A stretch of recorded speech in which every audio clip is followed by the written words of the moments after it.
This is a special presentation of Farm Journal Television. You're watching Corn College TV. I'm Clinton Griffiths. Class is in session. Today on Corn College TV, we're running hard to find the right tillage tools for our operation and blowing out density layers, going shank to shank for full width shatter underground. Later, finding the right tools, measuring tillage depth and equipment for corn on corn. Plus, how tillage systems can impact disease later in the growing season. That's today on Corn College TV.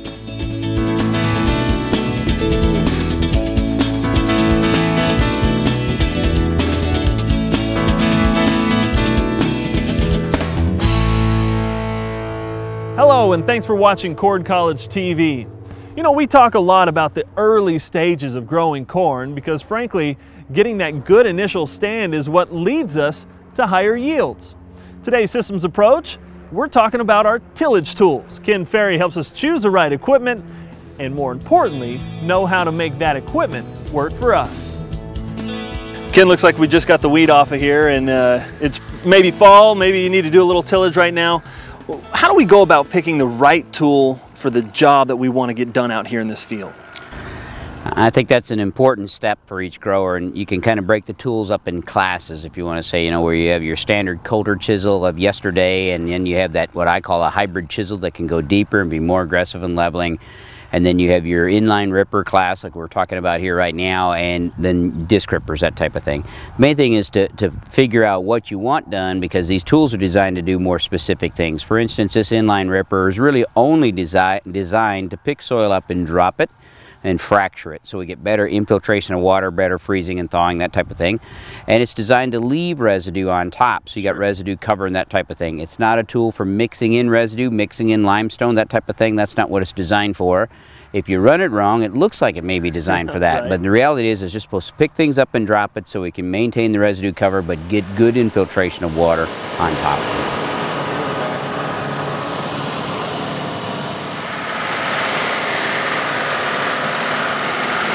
So Ken, we saw it go both ways, bad and good, and it's pretty obvious.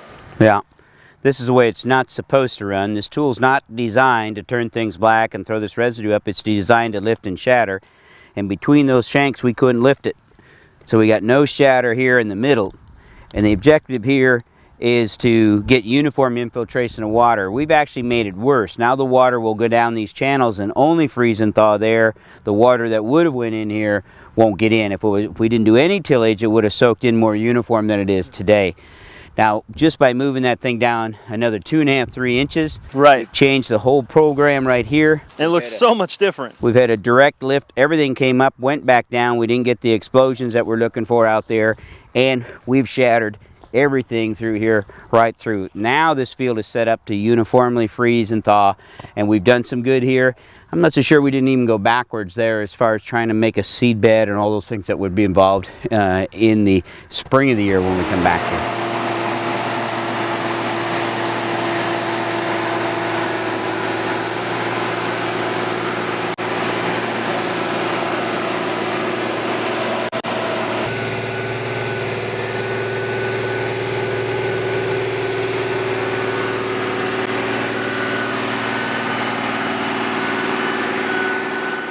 Ken, as we said, it's important to make sure your tool fits with the job that you're doing, and this tool is definitely one that is specific. That's right. This tool is meant to mix and bury residue, incorporate limestone, whatever you want to do, but it's a situation where you're going to turn things black with it. And it kind of depends on how you're going to follow your system up. We ran it deep and we ran it shallow, and in this case, a lot of times we see it run shallow, and if a guy's running a horizontal tillage over the top of it in the spring, may not be that big a deal. But if he's running it shallow and he's going to convert to vertical tillage in the spring, trying to just buff it off with the vertical till harrow, this is going to be a problem. Problem with this tool is you can't tell by looking at it whether it's been run deep or shallow like the other tool that we just ran. It's a situation where here you gotta go below ground and take a look. And it's pretty obvious when you dig a little bit. That's right. In this situation here, we've shattered all the way across, so I've got full shatter in that top 4 to 6 inches of soil between shanks just by going down another 2.5, 3 inches. Right. No ridge there at all. Over here between the shanks, we didn't get deep enough to shatter, so we have a column of soil in here that hasn't been tilled. So this column of soil that sits right in here is going to create a problem with the corn planter. She's going to bump and bang over here. The sprayers are going to bounce and bang over here. If I take a soil finisher and shear it off, I'm okay. But if I'm in vertical tillage, this is going to be a problem. It's going to give me a rough ride, a poor stand. Okay, so definitely know what your equipment is made to do and how it needs to run. Right, and if you're in a vertical till format, you can't have this if you want uniformity. So if you can't pull the machine, you either got to go get more horsepower, move the shanks in, but the end result is if you're not running horizontal tillage to get a seed bed, you're going to have to figure out how to get it deeper and take this out. All right, well Ken, thanks for being with us. Up next, we continue our tillage conversation as Missy Bauer looks below the ground at removing density layers. Plus, in today's Ask the Agronomist, tips for measuring tillage depth. And later, how a tillage system can impact disease later in the season, when Corn College TV returns. Protect grains from insects with a tank mix of Sentinel insecticide and Diacon IGR. It's complete stored product protection.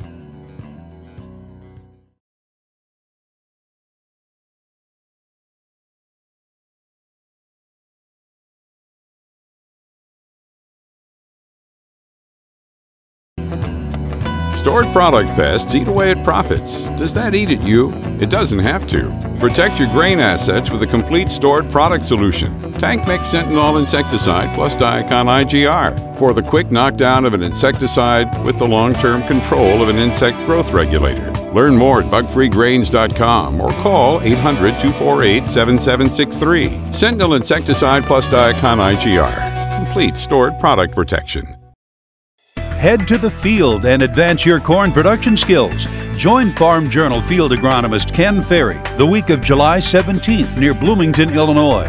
More than 2,300 farmers and retailers have graduated from these summer sessions, and we invite you to be a part of this year's class. 2 sessions to choose from, and registration is limited for each session, so register early. Learn more by visiting www.farmjournalcorncollege.com. Sign up today for the National Corn Growers Association 2012 National Corn Yield Contest. The discounted registration deadline is June 15th. The full price deadline is July 16th. See how you stack up against the best growers in the industry. Contest information and entry forms are available at www.ncga.com/NCYC. Be sure to review the contest rules for important changes. Be part of the premier yield contest of every corn growing season. Hi, this is Mark Gold with Top Third Ag Marketing. I have just issued a free workbook on marketing in the top third. This book contains all the major principles from my marketing seminars. And Top Third wants you to try an option at our expense. Included in the book is a coupon good for up to $150 in premium, plus we'll pay the commission and fees. We want you to learn how options can help you become a better marketer. Call 877-TT-HEDGE or visit topthird.com for details. You've seen a little bit about choosing the right tillage tool, but as we said, making sure you know how to use it is really key. Missy Bauer and Margie Fisher join the conversation now with tips on removing density layers and making sure you're getting even, full-width shatter underground. Missy, part of making the vertical tillage system a success is achieving full-width shatter. What does that mean? When we talk about full-width shatter, we're talking about from shank to shank. What's happening in between there? Am I shattering that soil, lifting it up and getting it shattered well, or am I leaving columns that are out there? And how can we tell if in the field we make a pass with a tool and we're being successful? Well, it doesn't take very long at all. The best thing after we make that pass is just go in there with our shovel and just dig across the back of the tool, just a real mini trench. It doesn't need to be this big, but we want to just dig a small trench behind there, and typically what I'll do is actually just get down on my hands and knees and start pulling the soil back. Any soil I can move with my bare hands, I find that has actually been shattered.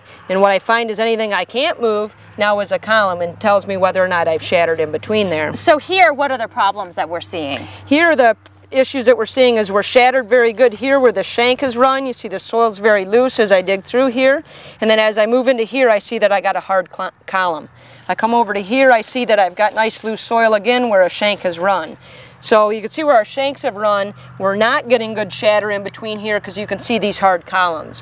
What we have to be careful of is how high these hard columns come up to the soil surface. In some cases they might come all the way up to the surface of the soil, which is definitely going to be detrimental for what we do in this field next. So we got to make sure these columns are getting down. We'd like to have at least 4 to 6 inches of good shatter, but anything we can do to reduce these columns, which is mainly going to be a function of depth in the design of your tool at what spacing it's on.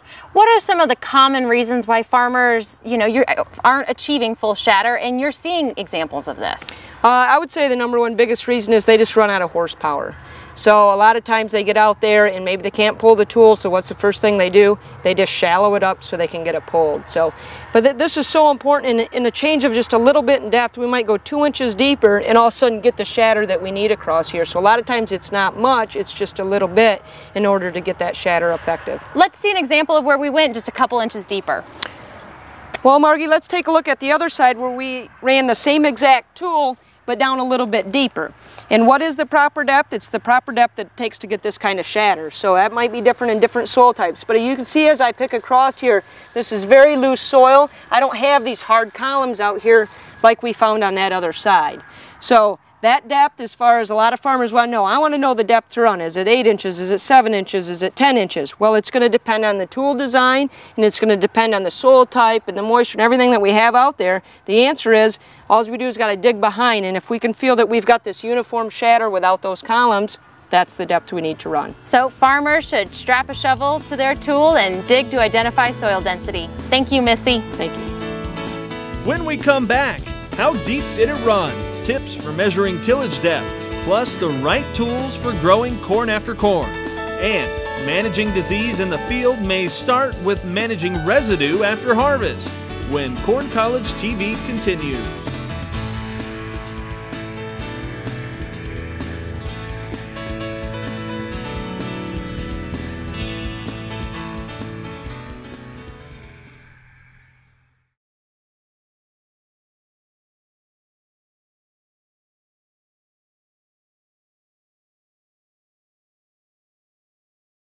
Over 12,000 head of summer grazing, short yearlings, and yearlings are now available on CattleExchange.com. Benefit from more flexibility and efficiency in locating the cattle you want to feed. Buy now while the cattle are on grass and take delivery later. CattleExchange.com offers you greater flexibility in price discovery. Gain more control over securing your input costs. Buy when you want, not just on sale day. Save time and money using CattleExchange.com. Rust is destroying your valuable equipment and property. Rust Guy permanently stops rust the easy way. No scraping, grinding, or sandblasting. Brush, spray, or roll Rust Guy onto any rusted metal and it will not rust again. Rust Guy is not a paint, but an industrial strength formula that permanently stops rust. It leaves a slick, rock-hard finish that can be left as is or painted. Rust Guy protects from salt, manure, fertilizer, urine, and rain. Call 888-RUST-GUY to talk to a rust expert or go to rustguy.com. Take your soybean yields higher by attending Farm Journal Soybean College July 31st. Led by Farm Journal field agronomist Missy Bauer, join us in Coldwater, Michigan and learn how a lot of little things can add up to bushels. The one-day event integrates classroom and in-the-field breakouts, packed with take-home information. Space is limited, so register today or learn more at www.farmjournalcorncollege.com. Some people tend to dream small. Others dream big. But with agriculture's ability to feed the 1 billion hungry people on the planet and a projected global population of 9 billion by the year 2050, it's time to dream huge. Farmers Feeding the World is about agriculture coming together to increase both hunger solutions and food production. Learn more. Give generously. Please dream huge with us. It's time now for our weekly question from the audience in our segment we call Ask the Agronomist. Today our audience wants to know about tillage, obviously. The question is, how do I measure my tillage depth to know if I'm running deep enough? Well, we want to make sure that we do measure depth properly. What we see happen a lot out in the field is that farmers don't do a good job really getting the understanding the depth that they're running. So what I like to do is go out with 2 tile probes. We'll take the one and we're going to actually push it right down in the hole where the shank head ran. So I'm going to push this down to the bottom where that shank, I can feel that there. I'm going to take my second probe and come in from the side here where I have not done any tillage yet, because this gives me my true level ground. Because what often happens is they go ahead and they put the rod in, they say, well, I've got it right here. They come up and they measure their depth, which is going to be a miscalculation of the actual depth itself. So the proper way to do it is to push this in to the bottom of where the shank is run. Then we're going to take a second probe and slide it in here where the ground is level. And we're going to push underneath and we're going to have it hit this other probe here. We're going to then just dig the soil out of the way. And wherever this measurement is here, we're going to go ahead and actually mark that. Then we're going to pull that up, and now we're going to take our measurement. So in this case here, we can see where this is running about 12 inches deep. Okay, so that's the actual measurement of the tool itself. If we just went in here and did it and measured to the top of what I call the fluff, which is what a lot of growers do, you can see that it's going to be much deeper. So don't get misled that on what your actual depth is. Make sure you get a proper measurement.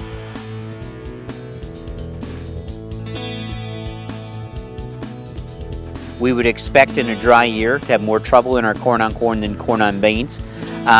There's going to be some tougher diseases like the Diplodia ear rots, that they get extremely high, and stalk rots, or the Goss's wilt. If Goss's wilt gets extremely high in the field, you may want to take it out of corn on corn and cycle that residue through so you can lower the inoculant load itself. But it's all about dollars and cents. A lot of people went to corn on corn because of poor bean yield. So it's a situation where it's not the fact that corn on corn yields less than corn on beans, is corn on corn yields more and more profitable than beans. So it depends on what you think you can raise for soybeans. And if you've been in corn for a while, rotating out to soybeans will help knock down disease pressure, will bump up your soybean yields compared to what you're used to. But if you're in a farm that just doesn't raise good soybeans, you're fighting white mold and different things like that, then those guys have a tendency to take more of a reduction in corn on corn before they would bail out. But it all comes down to dollar and cents. I think this year my worst yields are going to be in the corn on corn. I can tell you right now my best yields are going to be in corn on corn too. So it depends on hybrid selection, drainage, and rainfall, and a lot of other things that go into that program. But if you're fighting it, maybe a good time to rotate out and tame down some of the diseases that you're actually fighting with. Well, one of the common tools we see is actually like a disc gripper tool, because it's going to help incorporate some of that residue and give us a fair amount of tillage to actually rip up those old root balls. So that's a lot of times where we're struggling with in corn on corn, is just managing all this old residue. Is it still important to get that full width shatter with a disc gripper? Yes, it is, and pretty much with any tillage tool, but we have an example here of where we ran a disc gripper, and it was on 15-inch centers, so we can see where we had a shank that ran here and another one that ran here, and in between here we actually have some really nice shatter in between. This is just real loose, nice soil through this profile here. So it is important to run these deep enough to get this shatter, to get this uniform soil density that we're going after. But is there such a thing as running it too deep, making it too loose below ground? Yeah, believe it or not, that sounds a little weird, because a lot of times you think guys are running shallow, but with a disc gripper, it's a tool that's designed to really get down there and go aggressively deep. So in some soils, what I start to get concerned about is if we go deeper than we need to. So we still got to go deep enough to get this shattered. But beyond that, if I go an extra couple inches deep, all I'm doing then is creating almost too much of a loose sponge in here. So what does that mean for later on in the season or with additional passes in the field? Well, think about this. We come into this loose profile. Let's say we've got 12 inches here that's all been really loosened up. We come in here the next spring and we want to try to get this leveled up the rest of the way of the plant. So we're going to come in here with a vertical tillage tool that's only going to be doing things real shallow. What we've seen is that it's hard to get our wheel tracks from that tractor out. So because this is so loose and so mellow, because we went so aggressive with our depth. So you're worried about tillage tracks or wheel tracks from the tillage tractor. What about the planter tractor or even the planter? Well, from the planter side of things, we really see this come to light when we've got a lot more larger planters now in central fill planters. So the last couple years, a lot of people have been seeing in their fields where we have these pinch rows showing up. So that pinch row effect from all this weight being on the planter, when we've come in here and loosened this profile up so much that we've got too soft of a basically a soil to plant into, and we see a big effect from these pinch rows. So you're talking about on a central fill planter, taking away from individual hoppers, centering all that weight in the middle. How do you know if you have pinch rows? Well, a lot of times we're going to actually be able to see that out in the field, the effect on the growth. It's going to be smaller as far as the height of the corn itself. Of course, if you take that all the way through, we'll see an effect on yield as well. But we see an issue definitely with the central fill planters as it's coming through there. But one thing I think we need to consider is, if I don't have to go quite this deep to be able to shatter, if I can still shatter and go a couple inches shallower, then we've seen where this isn't quite as loose here. It'll give us something a little bit more firm to plant onto. Thank you, Missy. Up next, using tillage to reduce disease pressure. We'll wrap things up when Corn College TV returns.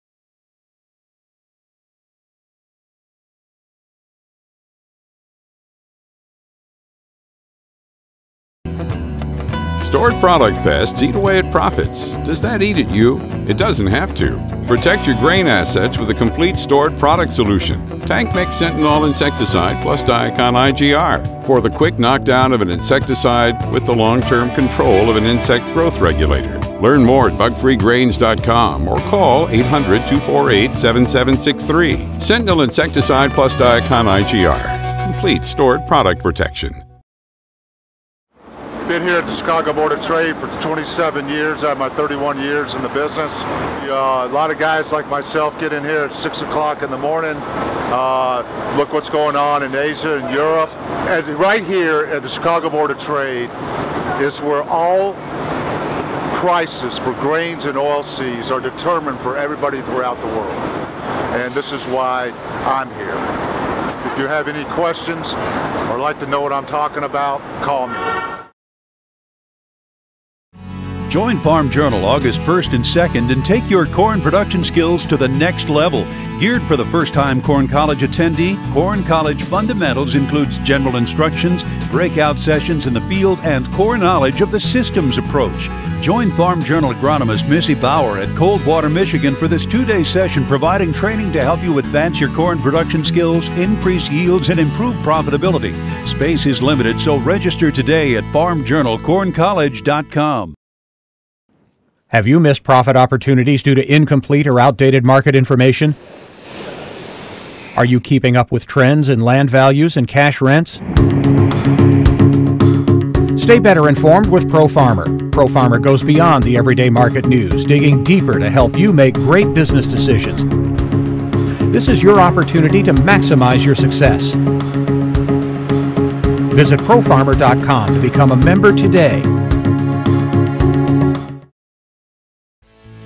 Finally today, rounding out our tillage discussions, I caught up with Ken Ferry to talk with him about tillage and tillage systems and how that may affect our disease pressure later in the growing season. Ken, when we're looking at our tillage system, it's pretty incredible how what we're doing underground can have an impact on disease later in the season. Yeah, it is. In this particular plot, we've got the same hybrid all the way across in this plot, but we got different tillage strips going the other way.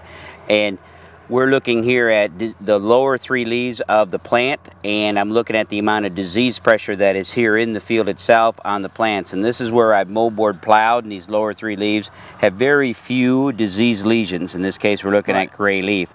You're holding where I no-tilled into it. So this is no-till corn on corn, and you can see the aggressive amount of gray lesions on these lower leaves. The disease from this plant is coming from the residue. How we manage the residue affects how the disease pressure is going to go up and down.